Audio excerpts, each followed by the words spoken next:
우리에게 주시는 하나님의 말씀은 예레미야 21장 말씀입니다.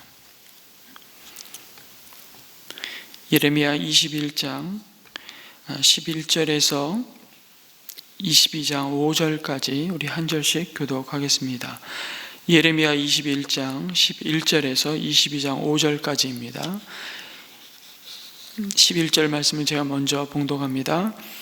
이제 유다 왕실에 말한다. 너희는 나 주의 말을 들어라. 다윗의 왕가는 들어라. 나 주가 말한다. 아침마다 공의로운 판결을 내려라. 너희는 고통받는 사람들을 구하여 주어라. 억압하는 자들의 손에서 그들을 건져 주어라. 그렇지 않으면 그들의 악행 때문에 나의 분노가 불처럼 일어나서 불탈 것이니 아무도 끌 수 없을 것이다. 골짜기로 둘러싸인 우뚝 솟은 바위산에서 사는 자들아, 우리를 습격할 자가 누구며 우리가 숨은 곳에까지 쳐들어올 자가 누구냐 한다마는 이제 내가 너희를 치겠다. 나 주의 말이다. 나는 너희의 행실에 따라 너희를 벌하겠다. 나 주의 말이다. 내가 바로 예루살렘의 숲에 불을 질러 그 주변까지 다 태워버리겠다. 나 주가 말한다. 너는 유다 왕궁으로 내려가서 그곳에서 이 말을 선포하여라. 너는 이렇게 말하여라. 다윗의 보좌에 앉은 유다의 왕아, 너는 내 신하와 이 모든 성문으로 들어오는 내 백성과 함께 주가 하는 말을 들어라. 나 주가 말한다.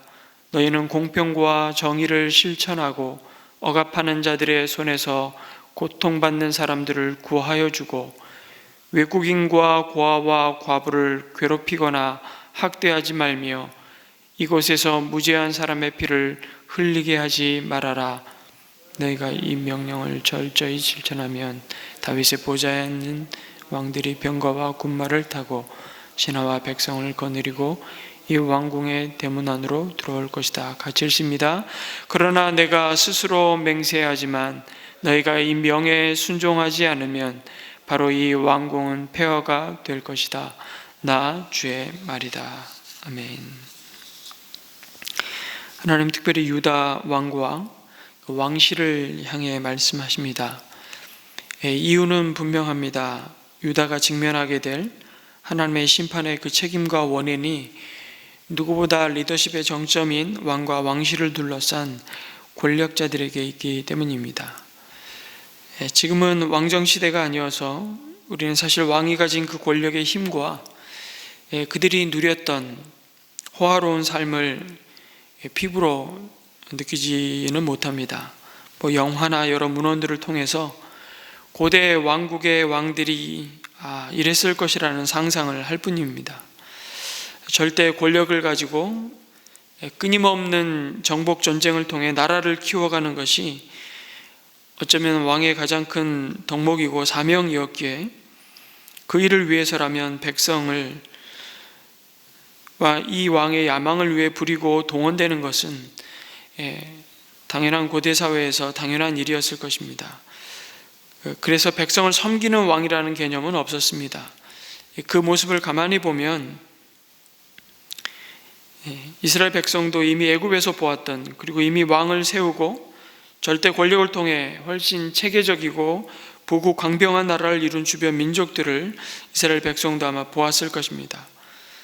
아마도 이스라엘 백성도 그것을 꿈꿨을 것입니다. 그리고 제법 다윗과 솔로몬 왕 때는 주변의 민족들이 자신들보다 훨씬 오랜 세월 왕을 두고 그 풍요를 누렸음에도 이제는 자신들의 왕을 보면서 부러워했던 그 역사도 경험했습니다.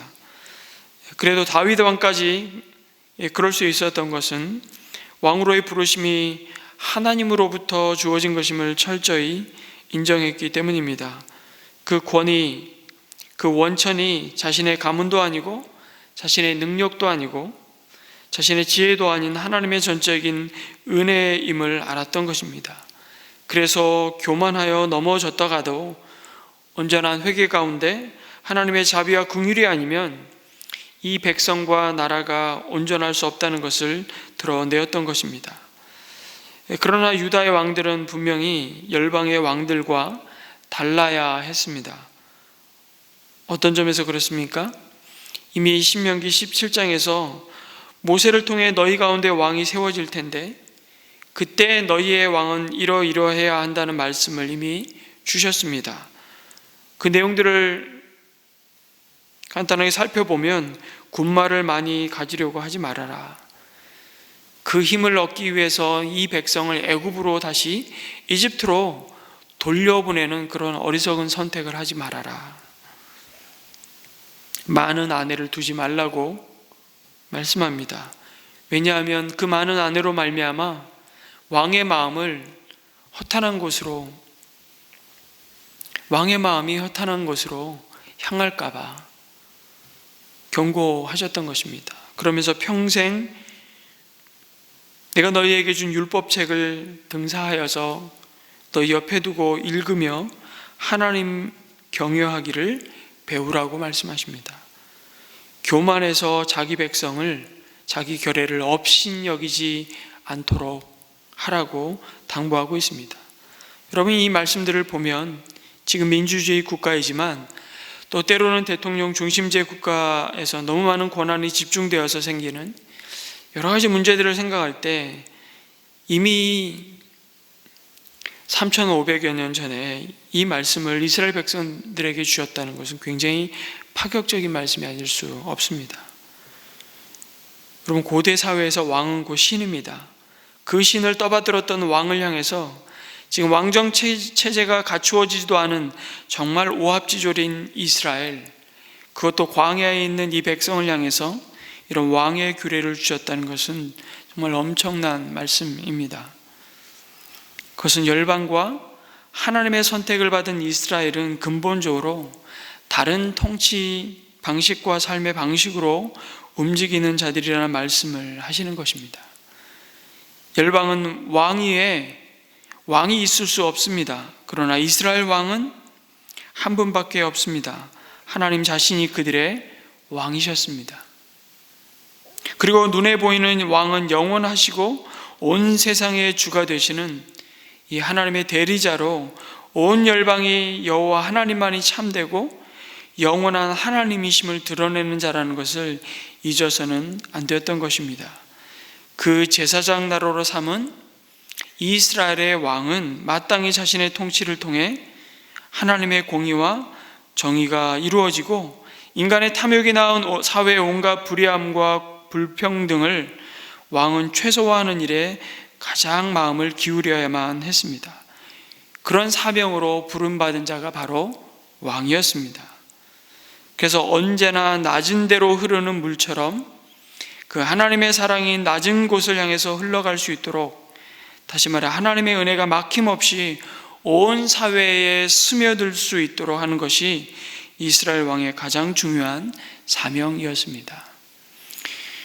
가장 권력의 정점에 있었던 왕을 통해서 가장 위대하신 하나님의 성품이 가장 낮은 자를 향해서 드러나는 그 모습이 왕의 모습이었던 것이죠. 그래서 반복해서 하시는 말씀이 이스라엘 가운데 고아와 과부와 나그네들과 억압받는 자들을 향한 하나님의 긍휼의 마음을 누구보다 하나님이 주신 율법의 말씀과 절기를 통해서 온 백성들이 하나님을 경외함으로 지켜갈 수 있도록 통치하는 책임이 바로 왕에게 부여되었던 것입니다. 이런 왕의 모습을 보면 오늘 이 시대 속에서 우리가 대통령으로 뽑아야 할 그 사람이 어떤 성품의 사람이어야 하는지를 우리는 동일하게 적용해 볼 수 있습니다. 왜 우리가 우리나라 대통령도 아닌데 미국 대통령의 선거에 그렇게 관심을 갖고 온 나라가 그 뉴스에 목을 빼고 바라보아야만 합니까? 그만큼 한반도뿐만 아니라 전 세계에 미치는 영향력이 너무나 크기 때문입니다. 그 한 사람이 가진 그 영향력, 그 힘이 너무 많은 파괴적인 영향력으로 드러날 수도 있고, 혹은 그 한 사람으로 말미암아 온 땅에, 이 땅에 진정한 샬롬, 평화가 올 수도 있기 때문입니다.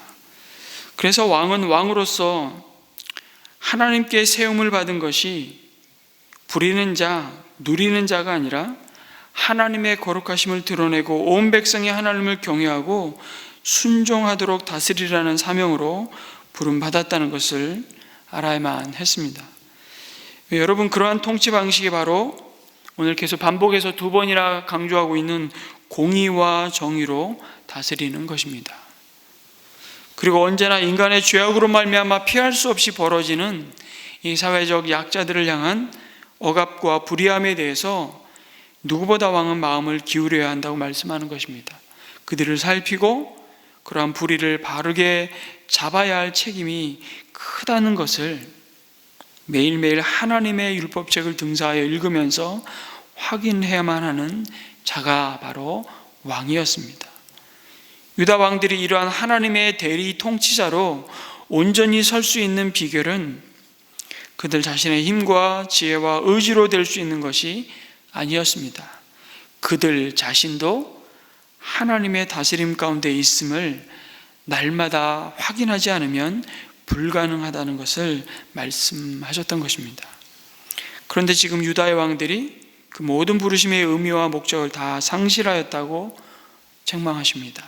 그들의 악행으로 인해서 하나님의 분노의 불이 꺼질 수가 없다고 말씀하십니다.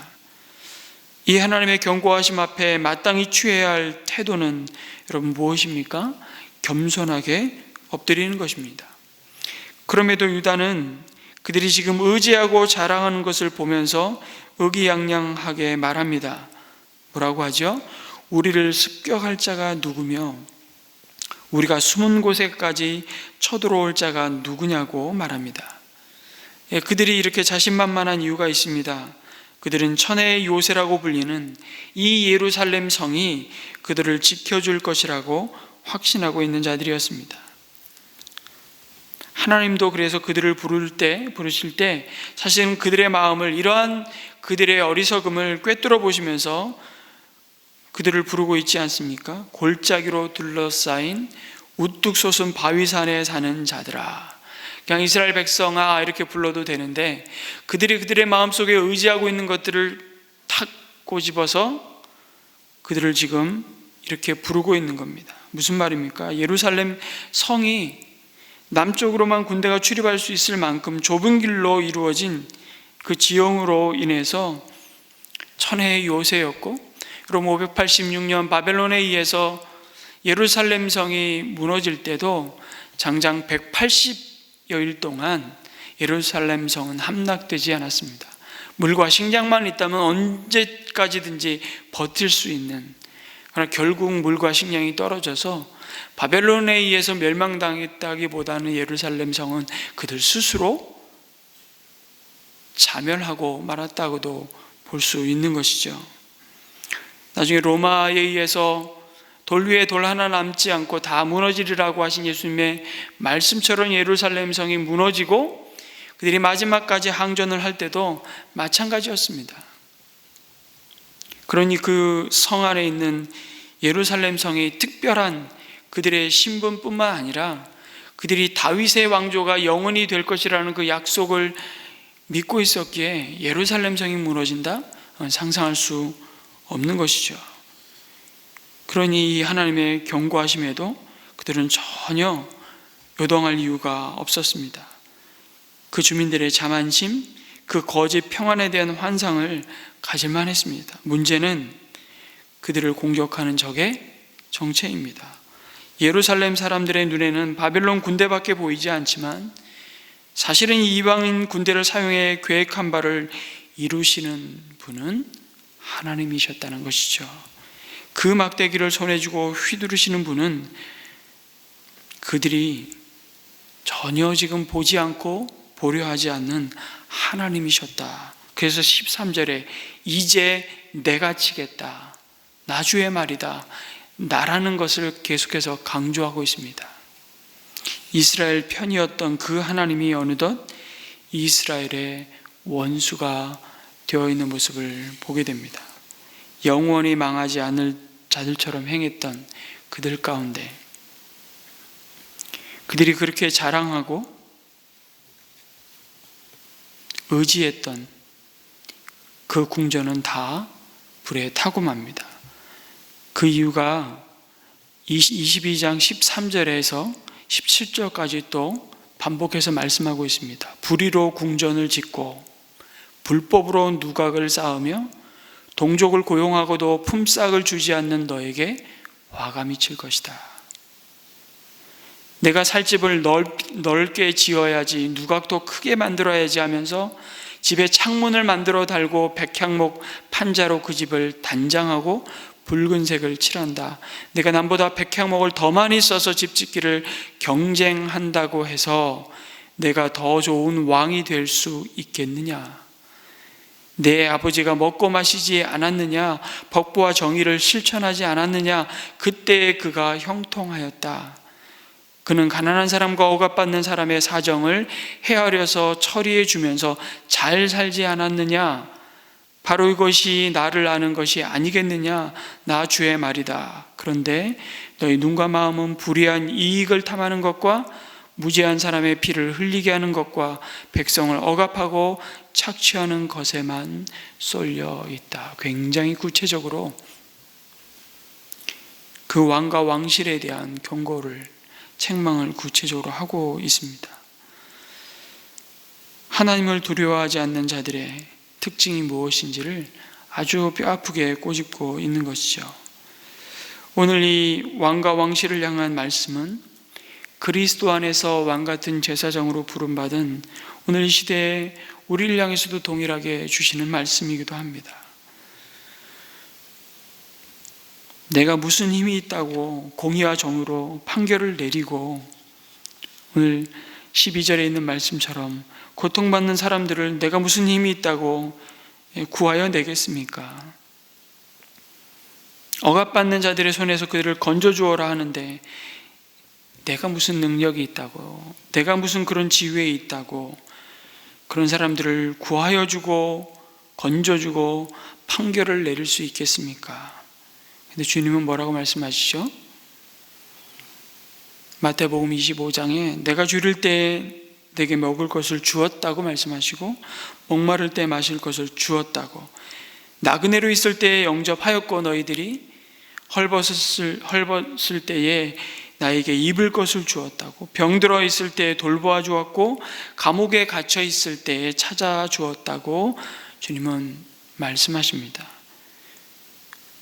우리가 언제 그랬습니까? 이렇게 말하는 그 마지막 때에 주님은 너희가 내 형제자매 가운데 지극히 보잘것없는 사람 하나에게 한 것이 곧 내게 한 것이라고 말씀하시며 하나님의 나라의 잔치에 참여하라고 그 오른편에 앉아있는 자들을 향해서 말씀하시는 그 마지막 때에, 하나님의 심판의 때에 있을 하나님의 판가름의 심판을 비유로 말씀해 주고 있습니다. 우리는 그리스도께 회심했을 뿐만 아니라 사실은 이 사명으로 회심한 자들이라고 말씀합니다. 그 사명은 무엇입니까? 복음으로 사람을 그리스도께 나오도록 중매쟁이하는 역할, 그 사명입니다. 그 사명으로 부름받은 사람들이 그리스도인들이고, 어떻게 그 사명을 감당하라고 말씀하시죠? 공의와 정의롭게 행함으로, 그리고 약자를 돌아보고 섬김으로. 그런데 그 약자는 멀리 있는 것이 아니라 이미 내 앞에, 내 주변에, 혹은 우리 일상 속에서 만나는 그 한 사람이 오늘 이 약자의 자리에 앉아서 신음하고 있을 때 그에게 손을 내미는 자로 우리가 보냄받았다는 사실을 오늘 아침 말씀해 주고 있습니다. 에베소서 2장 10절에 8절과 9절에 너희가 그 은혜로 인하여 구원을 받았다. 너희의 구원이 하나님의 선물이다. 이런 놀라운 구원의 말씀을 약속하신 뒤에 그 구원을 받은 자들이 2장 10절에 부르심받은 또 다른 사명에 대해서 말씀하시는데, 우리는 하나님의 작품입니다.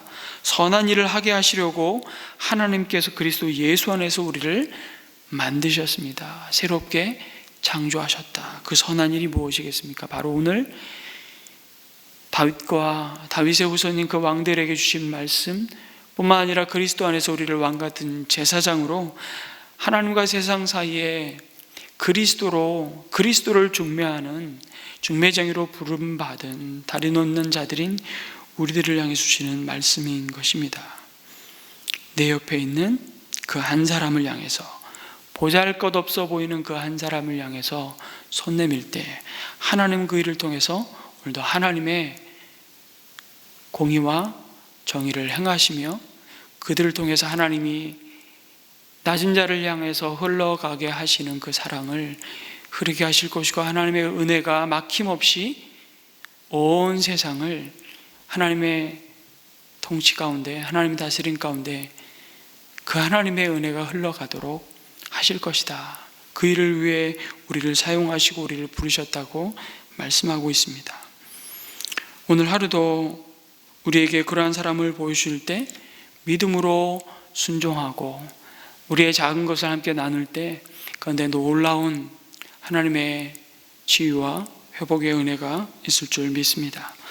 오늘 이 약속의 말씀을 붙잡고 오늘 주신 말씀처럼 지극히 보잘것없는 사람 하나, 그 한 사람이 누구인지를 또한 물어보며 이미 내 앞에 그 사람을 두실 때 내가 그 사람의 작은 필요를 하나하나 믿음으로 채워갈 때 우리 가운데 하나님의 나라가 의와 평강과 희락 가운데 이루어지게 하여 주시옵소서.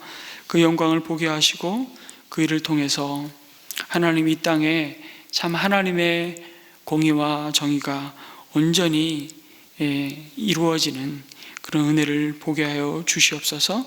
우리 공동체가 그런 공동체로 쓰임받게 도와 주시옵소서. 이렇게 기도했으면 좋겠고요. 오늘 우리 가정을 위해서, 우리 자녀들의 삶을 위해서, 또 특별히 입시를 준비하고 있는 우리 45명의 우리 자녀들이 두려워하지 말고 또 그 배움의 길을 인도하시는 하나님을 의지하며 마지막까지 우리 최선을 다할 수 있도록 계속해서 지금 벌써 입시가 시작이 되었습니다. 우리 면접을 하고 있는 우리 자녀들도 있고요. 그래서 이 가운데 하나님께서 이들을 하나님이 귀한 일꾼으로 신실하게 세워주시고 준비시켜 주시도록 우리 자녀들을 위해서도 기도해 주시면 좋겠습니다. 같이 한번 기도하겠습니다.